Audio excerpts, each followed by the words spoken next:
हामी यतिखेर चाहिँ यो रामेछाप जिल्ला त्यो खाँडादेवी गाउँपालिका वडा नम्बर 3 अन्तर्गतमा छौँ। यो चाहिँ तपाईँको विशेष गरेर हाम्रो यो देवबाचा थरीको एउटा महत्त्वपूर्ण स्थान, जहाँ आजभन्दा तपाईँको चाहिँ 50औं वर्ष अगाडि हाम्रो पुर्ख्यौली बाजे देवीलाल सुनवारले राज गरेको ठाउँ हो। उहाँको तपाईँको 3वटा छोराहरू झम्केश्वरी के अरे धनबहादुर सुनवार, रामबहादुर सुनवार र लालबहादुर सुनवार थिए। म चाहिँ कान्छो छोरो लालबहादुर सुनवारको छोरो परेँ। हामी अब यो बाध्यतावश भनौँ अथवा जीवन निर्वाह गर्ने सिलसिलामा यहाँनिर यो घर हो। अब यहाँ यो जग्गाबारी खासै राम्रो छैन, तैपनि अब केही हुन्छ कि भनेर अब बाउले चाहिँ अब हामी सिन्धुलीमा बेलैमा बसाइसराई गरेको रहेछ। यो हाम्रो पुर्खौली थाकथलो, हाम्रो पुर्खाहरूको डोब छ यहाँनिर। यहाँ पुर्खाहरूको चाहिँ तपाईँको चाहिँ जुन तपाईँको टेकिएको ठाउँ छ, ठ्याक्कै त्यो अहिले त त्यस्तो नहोला, तैपनि हामीलाई याद छ यो घर भत्के छ, माया छ। तैपनि जे भए पनि हाम्रो पुर्खाहरूको चाहिँ स्वर्गमा राम्रोसँग बास होस्। एकदमै हामी खुसी छौँ यो ठाउँमा आइपुगेको छौँ। यतिखेर हामी यहाँ चाहिँ हामी कहिले पनि बिर्सिन्नौँ।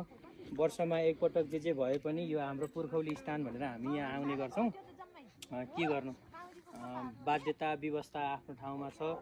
यो घरले मात्रै पनि खान नदिने होइन, अब नानी बाबुहरूलाई पढाउनु पर्ने, भविष्य बनाउनु पर्ने भन्ने सिलसिलामा बाबुहरूले पनि बेलैमा यो ठाउँ छोडे। अहिले यहाँनिर हाम्रो ठुलबाको छोराहरू बस्नुहुन्छ। आज विशेष अवसर थियो, यहाँ पञ्चौली बलिको कार्यक्रम थियो श्यामदाईको, त्यही भएर हामी यहाँनिर आइपुग्यौँ। अहिले यो घरमा चाहिँ यस्तो तपाईँको चाहिँ जुन यो रायोको साग उम्रेछ हेर्नुहोस्। यो विशेष गरी यो घरमा चाहिँ पहिला बुहारीहरू यो तपाईँको जुन पिरियड भएको बेलामा छिर्नु नहुने, हजुरबाले यो माथि रहेर चाहिँ एकदम राम्रोसँग चाहिँ एकदमै चोखो निष्ठासहितको तपाईँको पूजा गर्नुहुन्छ अरे पूर्णे औँसीमा। अब हामी यो चाहिँ एउटा सम्झनामा मात्रै सीमित छ यो ठाउँ अहिले। अनि ठ्याक्कै यहाँ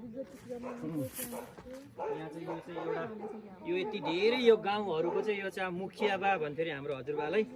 हाम्रो हजुरआमा चाहिँ तपाईँको मुखिनी सायद। यहाँ धेरै मान्छेले लेखापढी गर्न आउँथ्यो। अहिले यो घरको अवस्था यस्तो छ।